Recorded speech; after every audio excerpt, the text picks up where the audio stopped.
ان کے ساتھ ایک الگ انداز سے خطاب کیا ہے. اب اگر قرآن مجید کا مطالعہ کریں تو قرآن یہود و نصارہ سے جس انداز سے بات کرتا ہے وہ طرز اور لب و لہجہ وہ نہیں ہے جس طرح سے مشرکین سے قرآن مجید کا کلام ہوتا ہے.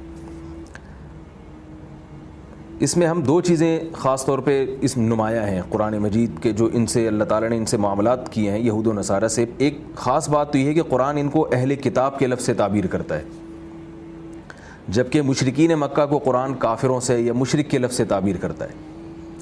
تو ظاہر ہے کسی کو کتاب کی طرف منسوب کرنا اس میں اس کی تعظیم ہے، اکرام ہے. اگرچہ شرک کرتے تھے مگر اپنی نسبت شرک کی طرف نہیں کرتے تھے. تو قرآن مجید نے یہود و نصارہ سے خصوصیت کے ساتھ خطاب کیا، اور ان میں بھی پھر قرآن مجید نے جو یہود ہیں یہود ان کا تذکرہ بہت کیا ہے.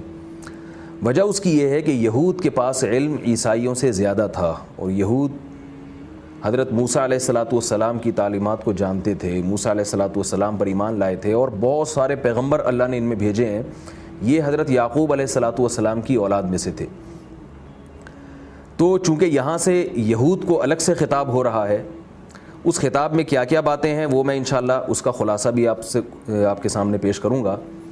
پہلے میں تھوڑا سا یہودیوں کی تاریخ بیان کر دوں مختصراً، تاکہ قرآن مجید میں جہاں بھی یہود کا تذکرہ آتا ہے یا بنی اسرائیل کا تذکرہ آتا ہے تو ہمارے سامنے ایک تھوڑی سی اس کا ایک بیک گراؤنڈ ہونا چاہیے کہ یہ یہود کون لوگ ہیں، یعنی قرآن مجید ان سے اتنی خصوصیت کے ساتھ خطاب کیوں کرتا ہے. حضرت ابراہیم علیہ السلام جو اللہ کے خلیل ہیں، آپ کے دو بیٹے تھے، ایک کا نام حضرت اسحاق اور دوسرے کا نام حضرت اسماعیل. حضرت اسحاق علیہ السلام کو شام کی سرزمین میں رکھا گیا، جسے فلسطین بھی کہا جاتا ہے، اور جہاں بیت المقدس ہے، مسجد اقصی. حضرت اسحاق علیہ السلام کی اولاد میں یعقوب علیہ السلام پیدا ہوئے. حضرت یعقوب کا دوسرا نام تھا اسرائیل. بعض مفسرین نے یہ بات لکھی ہے کہ صرف دو پیغمبر ایسے ہیں جن کے متعدد نام ہیں، ایک محمد صلی اللہ علیہ وسلم جن کا نام محمد بھی تھا اور احمد بھی، اور دوسرے حضرت یعقوب علیہ السلام جن کا نام یعقوب بھی تھا اور اسرائیل بھی. اسرائیل یہ عبرانی زبان کا لفظ ہے، اور اس کا عربی میں ترجمہ بنتا ہے عبداللہ، اللہ کا بندہ. ایل اللہ کو کہتے تھے اور اسرا کا معنی عبد. تو یعقوب علیہ السلام جب ہجرت کر کے گئے ہیں مصر میں اپنے بیٹے یوسف علیہ السلام کے پاس، تو وہاں آپ کا خاندان آباد ہوا، اور یعقوب علیہ السلام کی نسل بہت زیادہ وہاں پھیلی ہے. تو وہ جتنی نسل یعقوب علیہ السلام کی پھیلی ہے اس پوری نسل کو بنی اسرائیل کے لفظ سے قرآن مجید نے تعبیر کیا. یہ بھی قرآن مجید کا ایک طرز ہے کہ وہ کسی قوم کو خطاب کرنے کے لیے ایک مہذب اور شائستہ لفظ کا انتخاب کرتا ہے. دیکھیں ان کو بنی یعقوب بھی کہا جا سکتا تھا، لیکن قرآن نے بنی اسرائیل کا لفظ استعمال کیا کیونکہ اسرائیل کے لفظ میں تعظیم اور تکریم زیادہ ہے، اور اس میں تھوڑی سی ترغیب بھی ہے کہ تم عبداللہ کے بیٹے ہو، یعنی ایک ایسی ذات کے بیٹے ہو جو اللہ کے بندے تھے، تو تم بھی اللہ کے بندے بن کے رہو، تمہیں بھی اپنے باپ کے دین کو فالو کرنا چاہیے. تو ابراہیم علیہ السلام کے جو دو بیٹے تھے، ایک اسماعیل علیہ السلام، دوسرے حضرت اسحاق علیہ السلام. اسحاق علیہ السلام کی اولاد میں یعقوب علیہ السلام جن کو اسرائیل کہا جاتا ہے، ان کی اولاد میں یوسف علیہ السلام. پھر یوسف علیہ السلام کا مشہور واقعہ ہے، مصر چلے گئے، وہاں یوسف علیہ السلام کی نسل چلی ہے آگے جو ساری بنی اسرائیل تھی، اور ہوتے ہوتے پھر وہاں یہ بنی اسرائیل غلام بن گئے، فرعون جیسا بادشاہ مسلط ہو گیا. پھر انہی میں اللہ نے بنی اسرائیل میں حضرت موسیٰ علیہ السلام کو بھیجا. ان نبی کی معیت میں اللہ نے بنی اسرائیل کو حکم دیا کہ تم بیت المقدس پہ حملہ کرو، کیونکہ اللہ تعالیٰ نے تمہیں اپنے خاص فضل سے فرعون سے نجات دے دی ہے. بنی اسرائیل کو یہ حکم نہیں دیا گیا کہ تم فرعون کے خلاف جہاد کرو، کیونکہ بہت کمزور تھے، لڑنے کی ان میں طاقت نہیں تھی. تو اللہ تعالیٰ کسی کو اس کی طاقت سے زیادہ کا مکلف نہیں بناتے. فرعون کو اللہ نے اپنی طاقت اور قدرت سے سمندر میں غرق کر دیا اور بنی اسرائیل کو نجات دی. لیکن اب حکم ہوا کہ اب خود بھی کچھ کرو. مشہور واقعہ ہے قرآن مجید میں، انشاءاللہ ہم تفصیل سے پڑھیں گے اس کو. تو انکار کر دیا، پھر وادی تیہ میں ساری زندگی گزار دی انہوں نے، 40 سال تک گھومتے پھرتے رہے. موسیٰ علیہ السلام کا انتقال ہو گیا، اس کے بعد ایک نئے نبی آئے، انہوں نے حکم دیا. تو جب انہوں نے جہاد کیا تو زیادہ تر بھاگ گئے میدان چھوڑ کے، کچھ لوگ رہ گئے. تو جو تھوڑے سے لوگ رہ گئے تھے طالوت کے مقابلے میں، طالوت کی معیت میں، امارت میں جالوت سے مقابلہ تھا. جو تھوڑے سے لوگ رہ گئے تھے ان تھوڑے سے لوگوں میں حضرت داؤد بھی تھے جنہوں نے بہت بہادری سے مقابلہ کیا اور کافروں کے جو سردار تھا، پہلوان تھا جالوت، اس کو قتل کیا. تو قرآن مجید میں اللہ نے فرمایا کہ ہم نے داؤد کو نبوت بھی عطا کر دی اور خلافت بھی، حکومت بھی دے دی اور علم بھی دے دیا. تو یہاں داؤد علیہ الصلاۃ والسلام کو حکومت ملی، انہوں نے بیت المقدس پہ قبضہ کیا اور خلافت قائم کی، اور بنی اسرائیل پھر ان کی معیت میں جہاد کرتے تھے اور پوری دنیا پر بنی اسرائیل کی حکومت کا غلبہ ہوتا چلا گیا. یہاں اللہ تعالیٰ نے بنی اسرائیل کو عزت دی اور ان کو حکومت بھی دی. داؤد علیہ الصلاۃ والسلام کی اولاد میں سلیمان علیہ الصلاۃ والسلام، ان کے بہت اولاد اللہ نے داؤد علیہ السلام کو دی تھی، ان میں سلیمان علیہ الصلاۃ والسلام. داؤد علیہ السلام کے انتقال کے بعد وہی جہاد حضرت سلیمان علیہ الصلاۃ والسلام نے کیا اور بنی اسرائیل کی حکومت کو اور زیادہ وسیع کر دیا.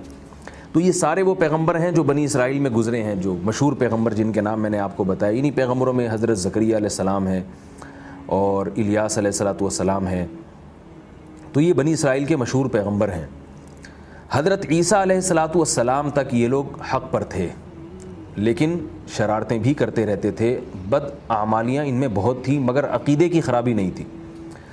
لیکن انہوں نے چونکہ حضرت عیسیٰ علیہ السلام کی نبوت کا انکار کیا تو اب یہاں آ کے ان میں عقیدے کی خرابی پیدا ہوئی کہ ایک وقت کے پیغمبر جن کے نبی ہونے پر اللہ نے اتنے سارے معجزات قائم کر دیے، تو ان نبی کا انکار کیوں کیا انہوں نے؟ پھر محمد صلی اللہ علیہ وسلم کا بھی انکار کیا. تو البتہ چونکہ ان کے پاس آسمانی کتابوں کا علم بہت تھا، یہ باقاعدہ تورات کے حافظ ہوا کرتے تھے، زبور کے حافظ ہوا کرتے تھے، تو پوری دنیا ان کی طرف دیکھتی تھی کہ اگر محمد صلی اللہ علیہ وسلم سچے نبی ہیں تو یہودی ان پر ایمان کیوں نہیں لاتے. مشرکین مکہ بھی ان کی طرف دیکھا کرتے تھے کہ بھئی یہ ہم سے زیادہ پڑھے لکھے لوگ ہیں اور یہ تورات کا مطالعہ کرتے ہیں، یہ آسمانی کتابوں کو پڑھتے ہیں، ان میں تہذیب زیادہ ہے، تو یہ اگر محمد صلی اللہ علیہ وسلم پر ایمان لائیں گے تو ہم بھی ایمان لے آئیں گے. بہت سے ایمان لائے بھی لیکن اکثر نے انکار کیا. تو قرآن مجید اب یہاں سے خاص خطاب بنی اسرائیل سے شروع کرتا ہے اور آیت نمبر 30 سے لے کر 140 تک صرف اہل یہود ہی سے خطاب ہے کہ ان نعمتوں کے شکر کا تقاضا یہ ہے کہ تم ہمارے اس پیغمبر پر ایمان لاؤ، اور اس پیغمبر پر ایمان لانے سے کیا فائدہ ہوگا کہ تمہارا ایمان بھی مقبول ہوگا اور تمہیں دیکھ کر جو لوگ ایمان لائیں گے تو اس کا ثواب بھی اللہ تعالیٰ تمہیں عطا فرمائیں گے. اور اگر تم ان پر ایمان نہیں لائے تو جیسے تم گمراہ قرار پاؤ گے تو تم آگے لوگوں کی گمراہی کا ذریعہ اور سبب بھی بنو گے، اور جو بھی گمراہی کا ذریعہ اور سبب بنتا ہے وہ خود اس گمراہی میں برابر اور اس گناہ میں برابر کا شریک ہوتا ہے. تو یہاں سے یہ خطاب شروع ہو رہا ہے. فرمایا یا بنی اسرائیل اذکروا نعمتی التی انعمت علیکم، اے بنی اسرائیل اذکروا نعمتی التی، میری اس نعمت کو یاد کرو، انعمت علیکم، جو نعمت میں نے تم پر کی، وَأَوْفُوا بِعَهْدِي، اور میرے عہد کو پورا کرو، میرے معاہدے کو پورا کرو. اوفی بعہدکم، میں بھی تمہارے معاہدے کو پورا کروں گا. وہ معاہدہ کیا ہے اس کا تذکرہ میں کرتا ہوں. وَإِيَّايَ فَارْهَبُونَ، اور صرف مجھی سے ڈرو. ہوا یہ تھا کہ اللہ تعالیٰ نے بنی اسرائیل سے تورات میں معاہدہ کیا تھا اور اس معاہدے کا اللہ نے قرآن مجید میں بھی ذکر کیا ہے. وَإِذْ أَخَذَ اللَّهُ مِيثَاقَ بَنِي إِسْرَائِيلَ، فرمایا اس وقت کو یاد کرو جب اللہ نے بنی اسرائیل سے معاہدہ لیا. وہ کیا معاہدہ کیا کہ میں جب تمہاری طرف پیغمبر بھیجوں گا تو تم نے ان پیغمبروں پر ایمان لانا ہے. لئن اقمتم الصلاۃ وآتیتم الزکاۃ وآمنتم برسلی وعزرتموہم، کہ اگر تم نے نماز قائم کی اور زکوٰۃ قائم کی، زکوٰۃ ادا کی، تو میں تم پر زمین اور آسمان کی نعمتوں کو برسا دوں گا. یہاں اللہ تعالیٰ نے جو بنی اسرائیل سے معاہدہ کیا اس میں دو چیزوں کا ذکر کیا. ایک پیغمبروں پر ایمان، اس کا تو عقیدے سے تعلق ہے. دوسری چیز ہے عملی زندگی میں بہتری. اس عملی زندگی میں نماز اور زکوٰۃ کا ذکر کیا ہے، اس لیے کہ یہ نماز اور زکوٰۃ مذہب کا ایک ایسا یعنی دین کا ایک شعبہ ہے کہ اس کے بغیر مذہب مکمل نہیں ہوتا. یہودیوں میں یہ خرابی آئی تھی کہ وہ نماز تو پڑھ لیتے تھے مگر زکوٰۃ نہیں دیتے تھے. اس کی وجہ یہ ہے کہ زکوٰۃ جو ہے یہ سود کی بالکل اپوزٹ ہے، یعنی زکوٰۃ جو ہے نا یہ سود کا بالکل الٹ ہے. زکوٰۃ میں کیا ہوتا ہے کہ آپ بغیر کسی انویسٹمنٹ کے آپ فری میں کسی کو پیسے دے رہے ہیں اور اس سے آپ کو کسی قسم کی کوئی توقع نہیں ہے، بلکہ توقع ہو بھی نہیں سکتی، اس لیے کہ زکوٰۃ غریبوں کو دی جاتی ہے. یہودیوں نے کیا کیا، اس کے الٹ کرنا شروع کر دیا کہ نہ صرف یہ کہ زکوٰۃ نہیں دیتے تھے بلکہ دنیا میں سودی نظام کو رائج کیا کہ ہم آپ کو پیسہ دیں گے اس نیت سے کہ آپ وہ پیسہ ہمیں بڑھا کر لوٹائیں گے، اور وہ شرکت اور مزاربت کی بنیاد پر نہیں، جائز تجارت کی بنیاد پر نہیں، بلکہ سود کی بنیاد پر۔ اور سود کے بارے میں اللہ نے قرآن میں فرمایا کہ ہم نے یہودیوں سے معاہدہ لیا تھا کہ تم سود کا معاملہ نہیں کرو گے، یعنی وَأَخْذِهِمُ الرِّبَا وَقَدْ نُهُوا عَنْهُ، فرمایا ان پر لعنت اس لیے بھی ہوئی کہ یہ سود لیا کرتے تھے حالانکہ ان کو اس سے روکا گیا تھا۔ تو معلوم یہ بھی ہوا کہ سود جیسے ہماری شریعت میں حرام ہے، اللہ نے پچھلی شریعتوں میں بھی سود کو حرام قرار دیا تھا۔ اس کی تائید ایک اور قرآن مجید کی آیت سے ہوتی ہے، فرمایا يَمْحَقُ اللَّهُ الرِّبَا وَيُرْبِي الصَّدَقَاتِ، کہ اللہ سود کو گھٹاتے ہیں اور صدقات کو بڑھاتے ہیں۔ یہاں بھی اللہ نے صدقہ اور خیرات کو سود کے مقابلے میں ذکر کیا ہے۔ تو اللہ تعالیٰ نے قرآن مجید میں فرمایا کہ میں نے تم سے جو معاہدہ کیا تھا کہ تم پیغمبروں پر ایمان لاؤ اور سودی معاملے کو ترک کر کے زکوٰۃ کے نظام کو قائم کرو، تو تم اس معاہدے کو پورا کرو گے تو میں معاہدہ پورا کروں گا، تمہیں دنیا کی بادشاہت دوں گا۔ کیونکہ یہودی ہر وقت اس انتظار میں، ابھی بھی اس انتظار میں ہے کہ ہمیں دنیا کی بادشاہت ملنے والی۔ ہزاروں سال سے جب سے ان سے بادشاہت چھینی ہے سلیمان علیہ السلام کے بعد، اس وقت سے یہودی اسی چکر میں لگے ہوئے ہیں کہ ہمیں وہ بادشاہت دوبارہ مل جائے۔ اور آج جو فلسطین کا مسئلہ چل رہا ہے کہ یہودیوں کے جو نقشے بنے ہوئے ہیں کہ مدینہ میں بھی یہاں ہماری حکومت ہوگی اور یہاں ہماری حکومت ہوگی، تو اللہ فرما رہے ہیں کہ یہ نہیں ہو سکتا، تم اپنا معاہدہ پورا کرو گے تو میں تم سے اپنا معاہدہ پورا کروں گا، اور تم معاہدہ پورا نہیں کر رہے، تم پیغمبر پر ایمان نہیں لا رہے، تم دنیا میں سودی نظام کو رائج کر رہے ہو، تم زکوٰۃ کا نظام کو رائج نہیں کر رہے، تو تمہیں کچھ وقتی دولت تو حاصل ہو جائے گی، لیکن جو امیدیں تم لگا کے بیٹھے ہوئے وہ امیدیں تمہاری کبھی بھی پوری نہیں ہوں گی۔ آگے فرمایا وَإِيَّايَ فَارْهَبُونِ، اور صرف مجھے سے ڈرو۔ یہ اس لیے فرمایا کہ یہود و نصارہ کے جو علماء تھے، احادیث سے یہ بات ثابت ہے، تاریخ سے یہ بات ثابت ہے، وہ لوگوں سے مال لینے کے لیے تورات کی غلط تشریحات کیا کرتے تھے۔ تورات میں رسول اللہ صلی اللہ علیہ وسلم کی جو علامات ہیں وہ اب تک موجود ہیں، اور قرآن کے الفاظ ہیں یعرفونہ کما یعرفون ابناءہم، یہ محمد صلی اللہ علیہ وسلم کو ایسے پہچانتے ہیں جیسے اپنے بیٹے کو کوئی پہچانتا ہے۔ باپ جیسے اپنے بیٹے کو دیکھ کر کبھی اس کو اشتباہ نہیں ہوتا کہ یہ میرا ہے یا کسی اور کا ہے، باپ کو اپنے بیٹے کے بارے میں پتہ ہوتا ہے یہ میرا بیٹا ہے۔ تو اللہ فرماتے ہیں جیسے باپ اپنے بیٹے کے بارے میں کبھی اشتباہ کا اس کو خطرہ نہیں ہوتا، تو ایسے ہی یہودیوں کے جو علماء ہیں ان کو محمد صلی اللہ علیہ وسلم کے سچے نبی ہونے کا بالکل اسی طرح یقین ہے۔ تو اللہ فرماتے ہیں اس یقین کے باوجود تم کیوں ہی نہیں لوگوں میں جا کے اپنی عوام میں گواہی دیتے کہ یہ وہی پیغمبر ہیں جن کا تورات میں تذکرہ ہے۔ مگر یہودی یہ گواہی دو وجہ سے نہیں دیتے تھے۔ ایک تو یہ کہ ان کو پتہ تھا کہ اگر ہم محمد صلی اللہ علیہ وسلم کو نبی مان لیتے ہیں تو پھر ہماری جو پیری ہے اور ہماری جو بزرگی ہے وہ ختم ہو جائے گی، کیونکہ وقت کے نبی کے سامنے اس کے مقابلے میں کوئی بزرگ نہیں رہتا اور کوئی پیر و مرشد نہیں رہتا۔ ان کو سب کو نبی کے سامنے اپنے سر کو جھکانا پڑتا ہے، اپنے آپ کو سپرد کرنا پڑتا ہے۔ دوسرا ان کو ڈر یہ تھا کہ یہ جو ابھی ہمارے جو ہدیے اور نذرانے ہمیں لوگوں سے وصول ہو رہے ہیں، تو اس سے کیا ہوگا کہ لوگ خلاف ہو جائیں گے، اور جو ہدایہ اور نذرانے آ رہے ہیں، جیسے قرآن مجید میں ایک دوسرے مقام پر آتا ہے لَيَأْكُلُونَ أَمْوَالَ النَّاسِ بِالْبَاطِلِ إِنَّ كَثِيرًا مِّنَ الْأَحْبَارِ وَالرُّهْبَانِ لَيَأْكُلُونَ أَمْوَالَ النَّاسِ بِالْبَاطِلِ، کہ ایمان والو بہت سارے یہود و نصارہ کے روحانی پیشوا ایسے ہیں جو لوگوں کا مال ناحق طریقے سے کھاتے ہیں، ان کو غلط تعلیمات دیتے ہیں تاکہ ان کے ہدیے اور نذرانے وصول ہوتے رہیں۔ تو ان کو یہ ڈر تھا کہ ہم اگر یہ حق بات کریں گے تو یہ ہمارے ہدایہ اور نذرانے ختم ہو جائیں گے۔ تو اللہ نے ان سے خطاب کیا وَإِيَّايَ فَارْهَبُونِ، کہ تم صرف مجھے سے ڈرو، وَآمِنُوا بِمَا أَنزَلْتُ، یعنی لوگوں سے نہ ڈرو، وَآمِنُوا بِمَا أَنزَلْتُ، اور جو کتاب میں نے نازل کی ہے قرآن کی شکل میں، جیسے تم تورات پر ایمان لاتے ہو، زبور پر ایمان لاتے ہو، بالکل اسی طرح اس قرآن پر بھی ایمان لاؤ، مُصَدِّقًا لِمَا مَعَكُمْ۔ اور بڑی بات یہ ہے کہ ایسا نہیں ہے کہ اس قرآن پر ایمان لانے سے تمہیں اپنی کتابوں پر ایمان کو چھوڑنا پڑ جائے، بلکہ اس قرآن کے مضامین بالکل وہی ہیں جو تورات اور انجیل کے مضامین ہیں۔ ایسی صورت میں تو ایمان لانا تمہارے لیے آسان ہے، اس لیے کہ یہ وہی بات کر رہی ہے جو تورات اور انجیل باتیں کیا کرتی تھی، جو تورات اور انجیل کی تعلیمات ہیں، کیونکہ وہ بھی اللہ کا کلام، یہ بھی اللہ کا کلام۔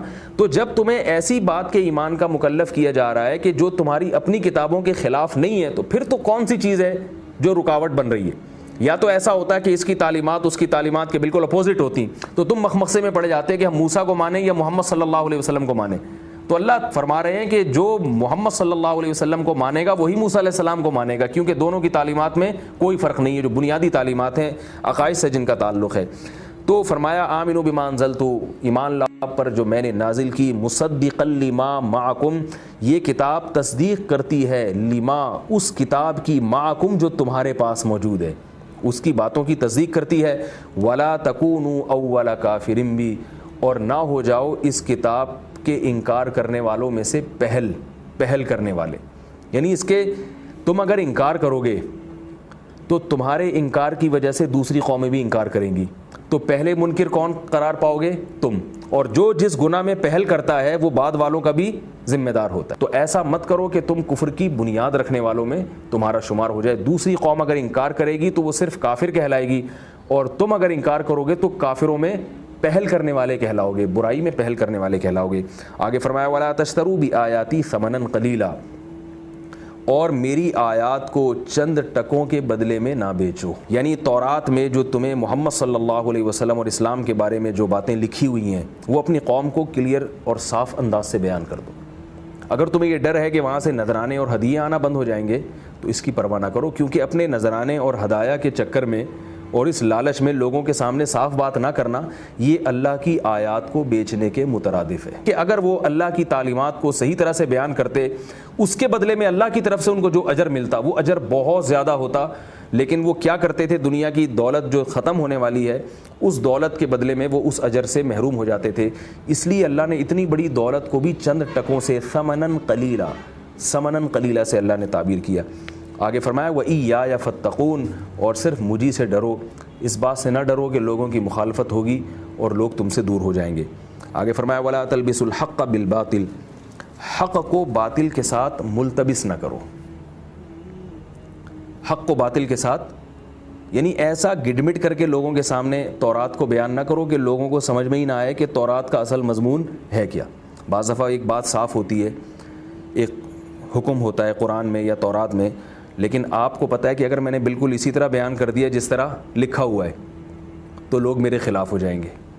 تو آپ کیا کرتے ہیں؟ جو لکھی ہوئی بات ہے نا اس کو تھوڑا سا دائیں بائیں گھما پھرا کے اس طرح سے بیان کرتے ہیں کہ وہ سامنے والے کی سمجھ میں نہ آئے یا وہ اس کا غلط مفہوم مراد لے لے. تو یہ ہے حق کو باطل کے ساتھ ملتبس کر دینا.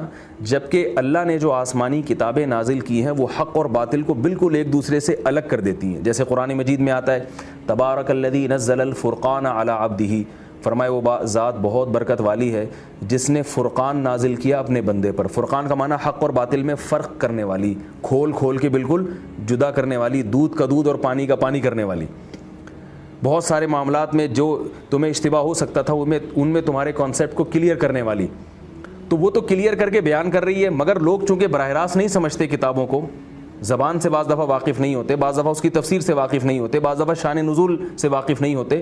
تو اب یہاں پر ایک باطل عالم کو یہ موقع مل جاتا ہے کہ وہ آیتوں کو غلط انداز سے بیان کر کے اپنے باطل مطلب میں اس کو استعمال کرے. تو اللہ فرماتے ہیں کہ وَلَا تَلْبِسُوا الْحَقَّ بِالْبَاطِلِ، دو جرائم مت کرو.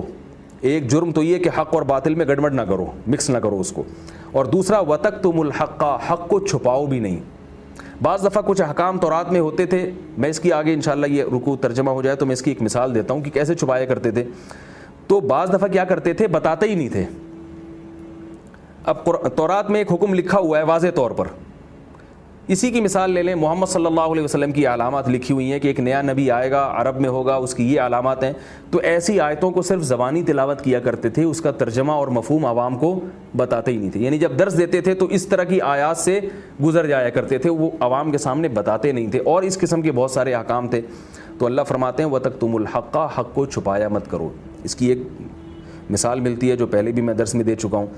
تورات میں یہ بات لکھی ہوئی تھی کہ شادی شدہ مرد یا شادی شدہ عورت اگر زنا کرے تو اسے پتھروں سے مار کے ہلاک کیا جائے گا. یہ تورات کا حکم تھا. اب جیسے آج کل بھی آپ نے ہمارے بہت سارے مفکر دیکھے ہوں گے جو سمجھتے ہیں کہ اگر ہم نے اس حکم کو ٹیلی ویژن میں بیٹھ کے بیان کر دیا تو اس سے گویا اسلام بدنام ہو جائے گا. غیر مسلم کیا کہیں گے کہ ان کے مذہب میں اتنی شدید، یعنی گویا یہ تو ظلم ہے. تو بھائی اب یہ ظلم ہے یا نہیں، یہ تو اللہ کا کام ہے نا. یہ ہمارا تو کام یہ ہے کہ جو بات قرآن و سنت میں جس طرح سے ہے ہم اس کو اسی طرح سے لوگوں کے سامنے بیان کریں. تو آج بھی آپ نے اس طرح کے بہت سارے لوگ دیکھے ہوں گے جو گویا اپنے خیال کے مطابق اسلام کو بدنامی سے بچانے کے لیے، یہ اپنے آپ کو بدنامی سے بچانے کے لیے اسلام کی ایسے تشریح کرتے ہیں جس سے لوگ تو خوش ہو جاتے ہیں مگر وہ اسلام کا حکم نہیں ہوتا. تو یہودیوں کے دور میں ایک ایسا کیس ہوا نبی صلی اللہ علیہ وسلم کی موجودگی میں کہ یہودیوں میں کسی شادی شدہ مرد نے کسی میرڈ لڑکی سے زنا کر لیا اور گواہوں سے ثابت ہو گیا.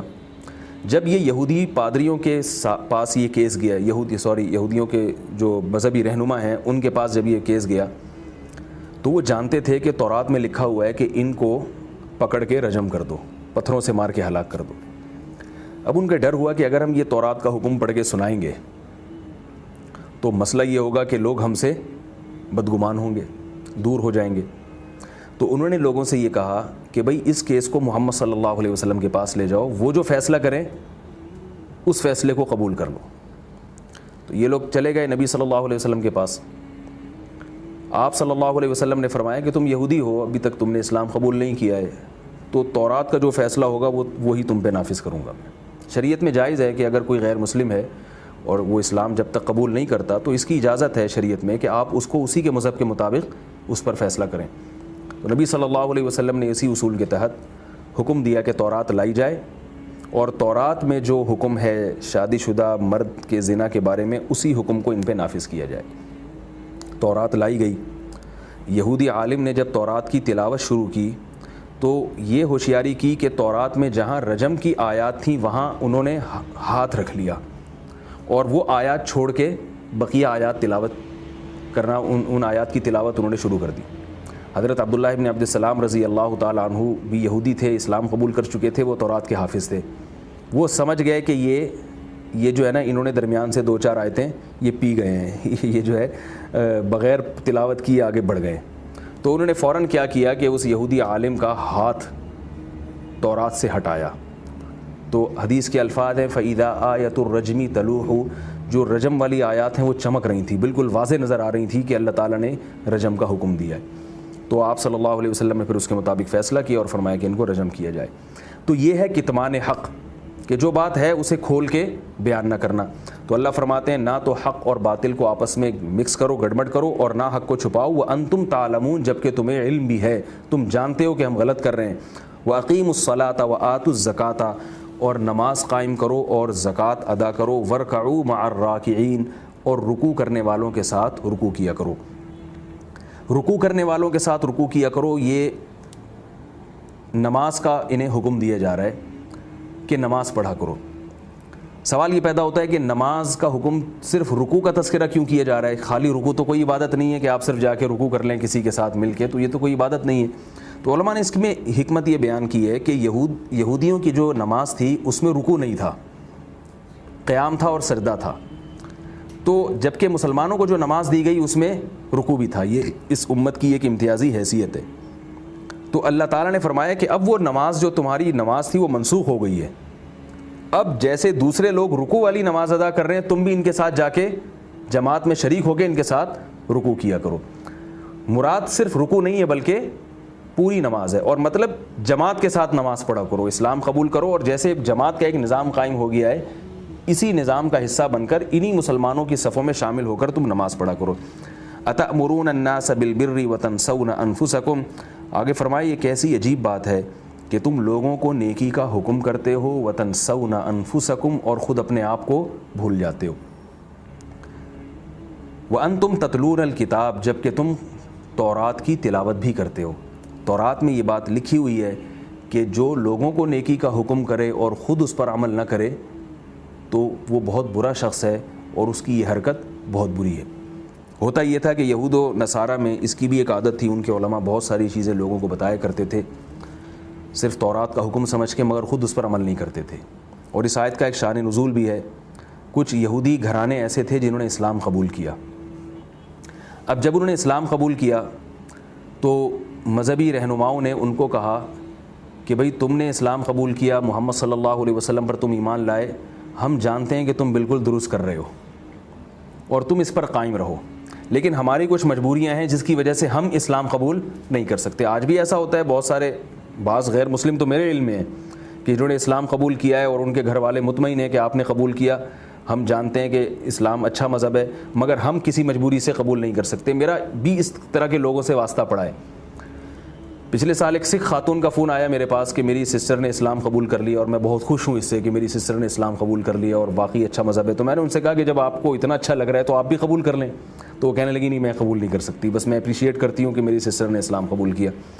تو یہود میں بھی یہ تھا کہ بعض ان میں ایسے معتدل تھے جو دوسروں کو تو اپریشیٹ کرتے تھے کہ تم نے اسلام قبول کیا، تم اچھا کر رہے ہو، لیکن خود نہیں کرتے تھے اور خود کہتے تھے ہماری مجبوریاں ہیں، خاندانی رسم و روایات ہیں. تو اللہ نے ایسے موقع پر ان سے خطاب کیا، فرمایا تأمرون الناس بالبر، یہ کیسی بات ہے کہ تم دوسروں کو تو محمد صلی اللہ علیہ وسلم پر ایمان لانے کا حکم دے رہے ہو، وتنسون انفسکم، لیکن اپنی ذات کو بھول رہے ہو. اتأمرون الناس بالبر وتنسون انفسکم وانتم تتلون الکتاب، تم کتاب کی تلاوت بھی کرتے ہو، افلا تعقلون، تو کیا تم عقل سے کام نہیں لیتے؟ یہ کیسی بات ہے، ان کو ترغیب دے رہے ہو اور خود اس پر عمل نہیں کر رہے. فرمایا وَاسْتَعِینُوا بِالصَّبْرِ وَالصَّلَاةِ، اور صبر اور نماز کے ذریعے مدد طلب کرو. وَإِنَّهَا لَكَبِيرَةٌ إِلَّا عَلَى الْخَاشِعِينَ، اور یہ نماز بہت مشکل ہے سوائے ان لوگوں پہ جن کے دل میں خشوع ہے. الَّذِينَ يَظُنُّونَ أَنَّهُمْ مُلَاقُو رَبِّهِمْ، یہ وہ لوگ ہیں جو یہ یقین رکھتے ہیں کہ ان کی اپنے رب سے ملاقات ہونے والی ہے. وَأَنَّهُمْ إِلَيْهِ راجعون، اور اپنے رب کی طرف لوٹ کر جانے والے ہیں. اب یہاں اہل یہود کو بتایا جا رہا ہے کہ تم جو ایمان نہیں لا رہے اور اسلام قبول نہیں کر رہے، تو اس کی جو وجہ ہے، جو بیماری ہے، جو مرض ہے جس کی وجہ سے یہ سب کچھ ہو رہا ہے، اس مرض کا علاج ہے صبر اور نماز میں. مفسرین نے لکھا ہے وہ مرض تھا حب مال اور حب جاہ، دولت کی محبت اور عزت کی محبت، کہ اگر ہم ایمان لے آتے ہیں، یہودیوں کے جو بڑے تھے، تو پیسہ بھی جائے گا، کیونکہ نبی صلی اللہ علیہ وسلم تو ایک تو سود کے خلاف ہیں، اوپر سے زکوٰۃ کا نظام کہ اس میں تو صدقات و خیرات کی ترغیب ہے، اور یہ ناحق طریقے سے جو لوگوں سے ہم ہدایہ وصول کر رہے ہیں یہ بھی چلے جائیں گے، تو پیسہ بھی گیا. اور یہودیوں کو پیسوں سے کتنی محبت ہے، یہ اگر اس وقت کسی کو سمجھ میں آئے نہ آئے، آج تو ساری دنیا جانتی ہے کہ وہ پیسے کو انہوں نے باقاعدہ خدا بنایا ہوا ہے. تو پیسہ بھی جائے گا، اور دوسری چیز عزت میں کمی آ جائے گی. ابھی پوری دنیا ہمیں زیادہ تعلیم یافتہ سمجھتی ہے، اور عرب کے جو بدو ہیں جن کے بارے میں امی ہیں، نہ لکھنا جانتے ہیں نہ پڑھنا جانتے ہیں، تو ہم انہی امیوں میں پیدا ہونے والے ایک امی نبی کو اپنا مقتدا اور رہبر بنا لیں، تو اس کا نتیجہ یہ نکلے گا کہ یعنی یہ ذہنی طور پر قبول کرنا ان کے لیے بہت مشکل تھا کہ آج تک ہم جن کو ان پڑھ سمجھتے رہے، آج انہی کو ہم سب سے زیادہ علم والا سمجھنا شروع کر دیں اور انہی سے علم حاصل کرنا شروع کر دیں، تو وہ ذہنی طور پر اس کے لیے تیار نہیں ہوتے تھے، اس میں اپنی بے عزتی محسوس کرتے تھے. تو یہ دو چیزیں ہوئیں کہ ایک عزت کا شوق، بڑا بننے کا شوق، اور دوسری دولت کی لالچ. تو قرآن مجید نے دو چیزیں بتائی ہیں کہ تم ان پر عمل کرو گے تو تمہارے اندر سے یہ دو بیماریاں نکل جائیں گی، اور جب یہ دو بیماریاں نکلیں گی تو تمہارے لیے محمد صلی اللہ علیہ وسلم کی تعلیمات پر عمل کرنا آسان ہو جائے گا. ایک بیماری کیا ہے؟ وَاسْتَعِینُوا بِالصَّبْرِ. دولت کی محبت انسان میں کیوں ہوتی ہے؟ اس لیے کہ دولت سے آپ کی ساری خواہشات پوری ہوتی ہیں. غریب آدمی جو چاہتا ہے وہ کر نہیں سکتا، اور امیر آدمی جو چاہتا ہے وہ پیسے کے بلبوتے پر کر لیتا ہے. خواہشات کی تکمیل. تو اللہ فرماتے ہیں صبر کرنا سیکھو مصیبتوں پہ، مشکلات پہ. اس سے کیا ہوگا؟ تمہارے اندر خواہشات کو کچلنے کا جذبہ پیدا ہوگا. ہم روزہ کیوں رکھتے ہیں؟ اس میں صبر سکھایا جاتا ہے. بعض لوگ ہوتے ہیں 24 گھنٹے کھاتے رہتے ہیں، وہ کسی چیز سے ڈاکٹر ان کو پرہیز بتاتا ہے، ان سے پرہیز نہیں ہوتا. روزہ ہم رکھتے ہیں، اس سے کیا؟ صبر کی ہمارے اندر ایک صفت پیدا ہوتی ہے.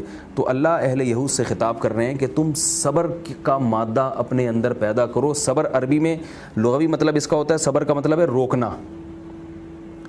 جو پہلے زمانے میں ایسا ہوتا تھا کہ مرغی کو باندھا جاتا تھا اور پھر اس کو نشانے بازی سیکھی جاتی تھی. اس کو اسلام نے منع کیا، رسول اللہ صلی اللہ علیہ وسلم نے اس عمل سے منع کیا کہ بھئی اس طرح جانور کو نشانے بازی بنانا یہ ظلم ہے. لیکن اس مرغی کو عربی میں مسبورہ کہتے تھے، صبر والی، یعنی مسبورہ کا مطلب بندھی ہوئی. تو صبر کا مطلب کیا ہوا؟ باندھنا، بریک لگانا. ہم کسی کو کسی رسی سے جب باندھ دیتے ہیں تو وہ ہل نہیں سکتا، چل نہیں سکتا، جہاں وہ جانا چاہتا ہے جا نہیں سکتا. تو جب بھی ہمارا کسی خواہش کو پورا کرنے کا دل چاہتا ہے تو ہم اگر وہاں بریک لگا دیں، اس بریک لگانے کو اور اپنے آپ کو باندھ لینے کو صبر سے تعبیر کیا جاتا ہے کہ یہ بھی باندھنے کا عمل ہو رہا ہے گویا. تو اللہ فرماتے ہیں کہ تم صبر کے ذریعے اللہ کی مدد طلب کرو. یعنی تم جب صبر کرنا سیکھو گے، خواہشات پہ کنٹرول کرو گے، تو تمہارے اندر پیسے کی محبت نکلے گی. جب محبت نکلے گی تو تمہیں اس سے کوئی غرض نہیں ہوگا کوئی مجھے ہدیہ دے رہا ہے یا نہیں دے رہا ہے، میں تو وہ کروں گا جس پہ میرا رب راضی ہے. زیادہ سے زیادہ ہدیے آنا بند ہو جائیں گے، پیسے آنا بند ہو جائیں گے، تو یہی ہوگا نا کہ میرا کھانے کی کا معیار گر جائے گا، میں جو چیزیں کھانا چاہتا ہوں وہ کھا نہیں سکوں گا، میرے لباس اور پوشاک کا معیار گر جائے گا، رہائش کا معیار گر جائے گا. تو گر جائے، تھوڑا سا صبر کرنا سیکھو، تھوڑا سا اپنے نفس پہ کنٹرول کرنا سیکھو. تو یہ تو صبر کے ذریعے تمہاری مال کی جو محبت ہے وہ صبر کے ذریعے نکلے گی. اور تمہارے اندر جو بڑائی ہے، ہم بڑے ہیں اور ہم کسی کو قبول کیوں کر لیں، وہ بڑائی کا علاج کیا ہے؟ نماز. کیونکہ نماز اول سے آخر تک تواضع اور انکساری سکھاتی ہے. آپ اللہ اکبر کہتے ہیں، یہ اللہ سب سے بڑا ہے، کیا مطلب؟ میں بڑا نہیں ہوں، الحمدللہ رب العالمین، تمام تعریفیں اللہ کے لیے، میں قابل تعریف نہیں ہوں۔ پھر آپ رکوع کرتے ہیں، پھر سر سجدے میں رکھ کے سبحان ربی الاعلیٰ کہتے ہیں۔